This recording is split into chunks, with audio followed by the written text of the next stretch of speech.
அனைவருக்கும் வணக்கம். செப்டம்பர் மாதம் வளர்பிறை பஞ்சமி தினத்தன்று வராகியன்னை வழிபாடு செய்யும் பக்தர்கள் வராகி அம்மனுக்கு இந்த ஒரு நெய்வேத்தியம் வைத்து இந்த பூக்களால் நீங்கள் அர்ச்சனை செய்து பாருங்கள். நிச்சயமாக உங்களுக்கு வளமான வாழ்க்கை வராகி அன்னை கொடுப்பாங்க. ரொம்ப எளிமையான வழிபாடு தான் இந்த வழிபாடு. இந்த வழிபாட்டிற்கு என்னென்ன தேவை அப்படிங்கிறத பார்க்கலாம். அதற்கு முன்னாடி செப்டம்பர் மாதம் வளர்பிறை பஞ்சமி சனிக்கிழமை மற்றும் ஞாயிற்றுக்கிழமை 2 நாட்கள் நமக்கு இருக்கின்றது.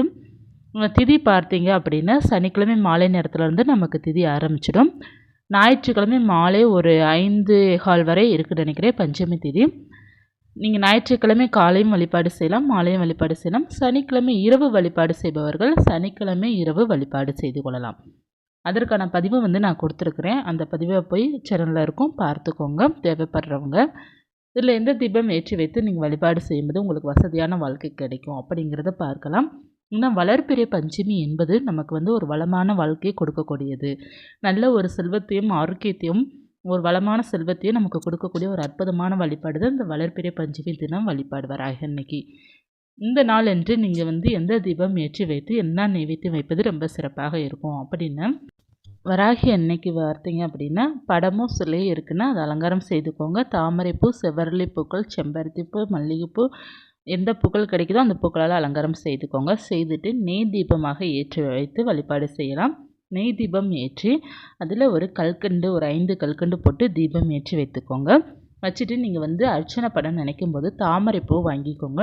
அந்த தாமரைப்பூவில் ஒவ்வொரு இதழ் வைத்து ₹1 நாணயம், 108 நாணயமோ அல்லது 27 நாணயமோ அல்லது 9 நாணயமோ கூட நீங்கள் எடுத்துக்கொள்ளலாம். தாமரைப்பூ எடுத்துக்கோங்க, அது நல்லா உதிர்த்துக்கோங்க. அதாவது ஒவ்வொரு இதழாக உதிர்த்துட்டு அதில் ₹1 நாணயம் வச்சுக்கோங்க. ₹1 நாணயம் வைத்துட்டு ஒரு ஏலக்காய் ஒன்று வச்சுக்கோங்க. ஏலக்காய் வைத்து தாமரைப்பூ, ₹1 நாணயம், ஒரு ஏலக்காய், இந்த 3ம் வைத்து வராகி அன்னைக்கு அர்ச்சனை செய்யுங்க. மந்திரங்கள் பார்த்தீங்கன்னா நீங்கள் மூல மந்திரங்களும் சொல்லி அர்ச்சனை செய்யலாம். வராகி அம்மனுடைய 108 போற்றிகள் சொல்லி அர்ச்சனை செய்யலாம். அல்லது ரொம்ப எளிமையான மந்திரம் பார்த்தீங்க அப்படின்னா ஓம் பஞ்சமி நாயகியே போற்றி அப்படிங்கிற மந்திரத்தை ஒரு 9 முறை சொல்லி கூட நீங்கள் அர்ச்சனை பண்ணலாம். ₹1 நாணயம் ஒரு 9 நாணயம் எடுத்து வைத்து நீங்கள் அர்ச்சனை பண்ணலாம். 108ங்கிறது ரொம்ப சிறப்பானது. 108 நாணயம் இருக்குது அப்படின்னா 108 நாணயத்தில் அர்ச்சனை பண்ணிக்கோங்க. அல்லது 9 நாணயம், 9 இதழ், 9 ஏலக்காய் எடுத்து அர்ச்சனை செய்துட்டு அந்த 3ஐயும் நீங்கள் எடுத்துக்கோங்க. அர்ச்சனை செய்துட்டு நீங்கள் பூஜையெல்லாம் வழிபாடு செய்துக்கோங்க. செய்து முடிச்ச பிறகு நீங்கள் என்ன செய்யணும் அப்படிங்கிறத சொல்கிறேன். அதற்கு முன்னாடி நெய்வேத்தியமாக பார்த்தீங்க வராகி அன்னைக்கு கல்கண்டு சாதம் வைத்து வழிபாடு செய்யுங்க. மாதுளம்பழம் வைத்து வழிபாடு செய்யுங்க. வெற்றிலை பாக்கு, வாழைப்பழம் வைக்க வேண்டியது ரொம்ப நல்லது. எந்த ஒரு பூஜை இருந்தாலும் வெற்றிலை பாக்கு வைத்து வழிபாடு செய்வது நமக்கு ரொம்ப சிறப்பான ஒரு வழிபாடாக இருக்கும். மாதுளம்பழம் வைத்துட்டு கல்கண்டு சாதம் அல்லது கல்கண்டாது ஒரு கைப்பிடி அளவு கல்கண்டாது சுவாமிக்கு நைவேத்தியமாக பண்ணிடுங்க. பண்ணிவிட்டு வழிபாடு செய்துட்டு நீங்கள் என்ன செய்ய போகிறீங்க அப்படின்னா அந்த தாமரை பூ இருக்குது பார்த்திங்களா, அந்த தாமரை அர்ச்சனை பண்ண இதில் இருக்கு இல்லையா, அது ₹1 நாணயமும் மற்றும் அந்த ஒவ்வொரு ஏலக்காய் 9 ஏலக்காய் எடுத்துக்கோங்க. எடுத்துட்டு சிவப்பு நிற துணியில் முடிச்சு போல கட்டி நகை வைக்கிற பாக்ஸில் அல்லது பணம் வைக்கிற பாக்ஸில் வச்சுடுங்க. வசதியான வாழ்க்கை வாழ வேண்டும், பணம் பற்றாக்குறை நீங்க வேண்டும், வற்றாத செல்வம் எப்போதுமே இல்லத்தில் இருக்க வேண்டும் அப்படிங்கிற அன்னைகிட்ட வேண்டிக்கிட்டு மனதார வேண்டிக்கிட்டு வராகி அன்னைக்கு அர்ச்சனை பண்ண இந்த பொருளை எடுத்து நீங்கள் பணம் வைக்கிற இடத்துல வச்சுருங்க. உங்களுக்கு தடையில்லாத பண வரவு ஏற்படும். இல்லத்தில் எப்போதுமே பணம் நிறைவாக இருக்கும். உங்கள் கைகளில் பணம் நன்றாக இருக்கும். பொதுவாக பெண்கள் கையில் பார்த்தீங்கன்னா அவங்க சம்பாதிக்கிறாங்க அப்படின்னா அவங்கக்கிட்ட பணம் இருக்கும். மற்றபடி பெண்களுக்கு கையில் பணம் கொடுப்பதில்லை அப்படிங்கிறதும் ஒரு சில பேர் சொல்லத்தான் செய்கிறாங்க. அப்படி இருப்பவர்களும் இதை செய்து பாருங்கள். உங்களுக்கு நிச்சயமாக உங்கள் கைக்கு பணம் வரும்.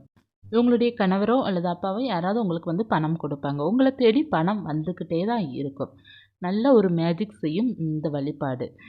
வராகி அம்மன்கிட்ட நீங்கள் வேண்டிக்கோங்க, உங்கள் கைக்கு பணம் வர வேண்டும் அப்படிங்கிறத வேண்டிக்கோங்க. பணம் வந்தால் மட்டும் பத்தாது, அந்த பணத்தை நீங்கள் சிறந்த முறையில் கையாள்வது மிகவும் முக்கியம். உங்களுக்கு வராகி அன்னை அவர்களால் உங்களுடைய வாழ்க்கையில் பார்த்தீங்க அப்படின்னா செல்வத்தை அதிகப்படுத்தி கொடுப்பாங்க வராகி அன்னை.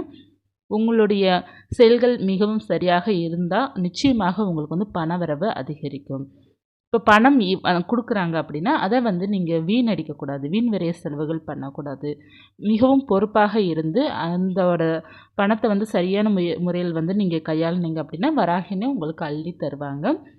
அதனால் நம்பிக்கையுடன் இது செய்து பாருங்கள். இந்த பரிகாரம், அதாவது வராகி அம்மனுக்கு அர்ச்சனை செய்த இந்த பூக்களும் அந்த நாணயமும் அந்த ஏலக்காயும் உங்களுக்கு வந்து பணம் பற்றாக்குறையை நீக்கி கொடுக்கும். உங்கள் கைகளில் பண வரவை அதிகரித்து கொடுக்கும். நல்ல ஒரு செல்வ செழிப்பு வாழ்க்கை வந்து வாழ்வீங்க. ஒரே நாளில் வந்து முடியுமானா முடியாது. கொஞ்ச நாள் பொறுத்திருந்து பாருங்கள். நிச்சயமாக உங்கள் வாழ்க்கையில் வந்து முன்னேற்றம் வந்து கிடைக்கும். செல்வாக்கு அதிகரிக்கும். கைகளில் வந்து உங்களுக்கு வந்து பணம் சேரும். அதற்காக நம்ம என்ன ஆகும் அப்படின்னா, ஒன்று நீங்கள் வந்து புதிதாக வேலைக்கு போகிற மாதிரி வாய்ப்புகள் கிடைக்கலாம். அப்படி இல்லை என்றால் உங்களுக்கு சம்பள உயர்வு அதிகமாகலாம். உங்களுடைய கணவருக்கோ அல்லது உங்கள் கூட இருப்பவர்களுக்கும் அதிகமாகலாம். அப்படி இல்லைன்னா உங்களுடைய பிஸ்னஸ் இருக்குது அப்படின்னா நல்ல லாபம் கிடைக்கலாம். ஏதாவது ஒரு மிராக்கள் உங்களுக்கு நிச்சயமாக நடக்கும். அதன் மூலமாக உங்களுக்கு வந்து கைக்கு வந்து பணம் சேரும். அந்த பணம் வந்து எப்போதுமே உங்ககிட்ட நிலைத்தும் இருக்கும். வீண் விரை செலவுகள் வந்து போகாமல் இருக்கும். நல்ல மாற்றத்தை கொடுக்கக்கூடிய இந்த பரிகாரத்தையும் மற்றும் இந்த வராகினி வழிபாடு வளர்பிறை பஞ்சமி தினத்தன்று செய்யும்போது சிறப்பான வாழ்க்கை உங்களுக்கு காத்துட்ருக்கிறது. செய்து பாருங்கள், நல்ல பலன் உங்களுக்கு கிடைக்கும். வராகினி வழிபாடு வந்து இந்த வளர்பிறை பஞ்சமி தினத்தன்று நீங்கள் செய்யும்போது, அதாவது படமோ சிலையோ இருக்குது அப்படின்னா படத்திற்கு நல்ல அலங்காரம் செய்து பண்ணிக்கோங்க. சிலை இருக்குது அப்படின்னா சிலைக்கு வந்து அபிஷேகம் செய்ய வேண்டும். இப்போ இரண்டுமே இல்லாத பட்சத்தில் வந்து நீங்கள் விளக்கு ஏற்றி மட்டும் வைத்து வழிபாடு செய்யுங்க. அந்த விளக்கு தீபச்சுடருக்கு வந்து வராக எண்ணெயாக நினைத்து நீங்கள் வந்து அர்ச்சனை செய்துக்கோங்க. ரொம்ப சிறப்பான ஒரு மாற்றத்தை உங்களுக்கு நிச்சயமாக கொடுக்கும். இந்த வளர்பிறை பஞ்சமி தினத்தன்று நீங்கள் விரதம் இருக்கிறீங்க அப்படின்னா விரதம் இருந்து நீங்கள் வழிபாடு செய்யலாம். விரதம் இல்லை நான் பூஜை மட்டும் செய்யலாம் அப்படின்னா தாராளமாக பூஜை செய்து கொள்ளலாம். சனிக்கிழமை இரவு அல்லது ஞாயிற்றுக்கிழமை காலை கூட நீங்கள் செய்து கொள்ளலாம். பிரம்ம முகூர்த்த நேரத்தில் பூஜை செய்யலாமான்னு கேட்டிருந்தீங்க. தாராளமாக செய்து கொள்ளலாம். அதிகாலை 4 மணிலேருந்து நீங்கள் ஒரு காலை 8 மணி வரை நீங்கள் வந்து பஞ்சமி பூஜை செய்து கொள்ளலாம். நம்ம வந்து ஒரு காலை 9, 8 மணி வரை நமக்கு வந்து பூஜை செய்வதற்கான சிறப்பான நேரம் தான்.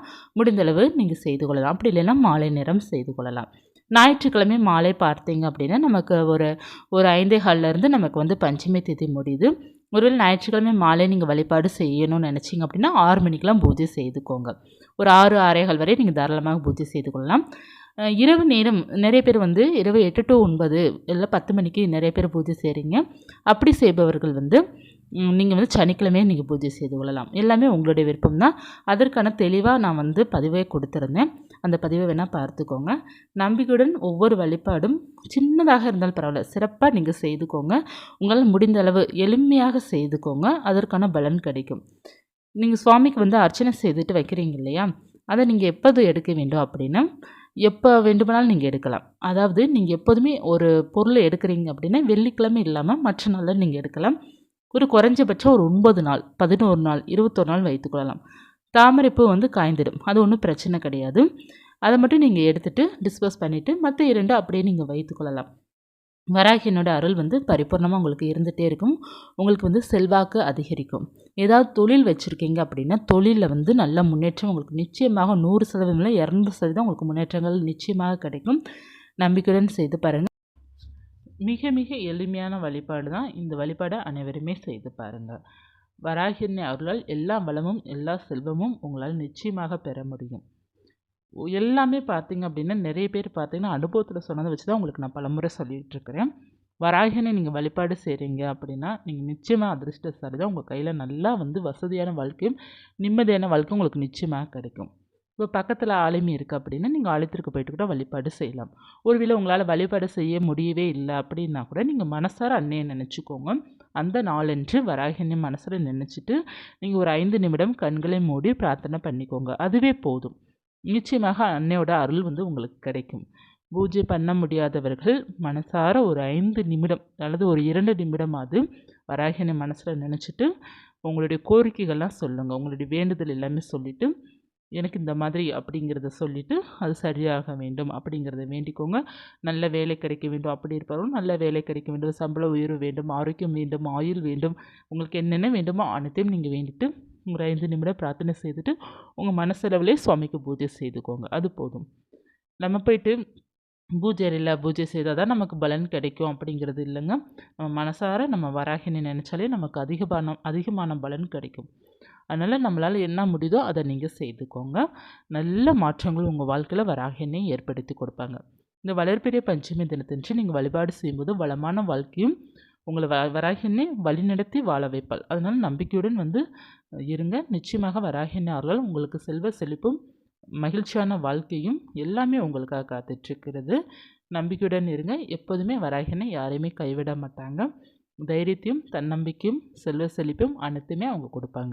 இந்த பதிவு உங்களுக்கு உபயோகமாக இருக்கும்னு நினைக்கிறேன். இருந்துச்சுன்னா லைக் பண்ணிக்கோங்க. இது போன்ற தகவல் ஆன்மீக தகவல் தெரிந்து கொள்ளணும் அப்படின்னா சேனலை சப்ஸ்கிரைப் பண்ணி வச்சுக்கோங்க. மீண்டும் ஒரு ஆன்மீகத்துடன் உங்களை சந்திக்கிறேன். நன்றி.